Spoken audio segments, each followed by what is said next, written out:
તો રાજકોટ જિલ્લાના વસાવાડા ગામમાં રહેતા અશફાક હનીફભાઈ સલાટ અને કાળુ સલાટ નામના બે શખ્સો લાંબા સમયથી વ્યાજખોરીનો ધંધો કરતા હતા. મુખ્ય આરોપી અશફાક સલાટ ગોંડલ તાલુકા ભાજપ લઘુમતી સેલનો પ્રમુખ છે. આ જોડીએ ગામના ગરીબ અને મધ્યમ વર્ગના લોકોને 3 થી 10% ઊંચા વ્યાજે નાણાં આપી તેમની પાસેથી સિક્યુરિટી પેટે અંદાજે 375 જેટલા કોરા ચેક પડાવી લીધા હતા.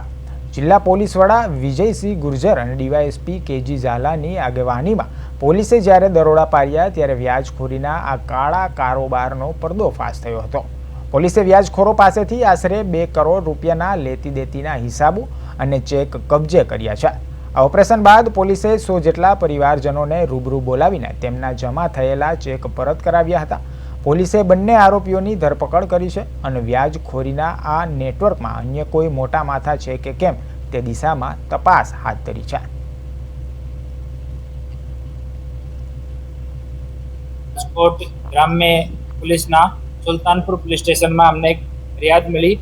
ફરિયાદી જીતેશભાઈ સદાણી ફરિયાદ લઈને આવ્યા કે 1 લાખ રૂપિયા વ્યાજ પર લીધા હતા. આમાંથી 17,000 રૂપિયાની ચૂકવણી કરી નાખી, ચૂકવી દીધા. તેમ છતાં આરોપી જાનથી મારવાની ધમકી આપે છે અને બળજબરીથી એની પાસેથી ચેક પણ લઈ લીધા.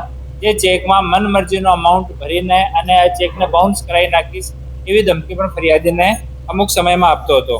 આ પર આ ફરિયાદ મળતા અમારા સુલતાનપુર પોલીસ સ્ટેશનના પીઆઈ શ્રી અજર સાહેબ, ગોંડલ ડિવિઝનના ડીવાયએસપી શ્રી ઝાલા સાહેબ એ બંને મળીને અને આ ગુનો દાખલ કરવામાં આવ્યો અને આરોપીની ધરપકડ કરવામાં આવી.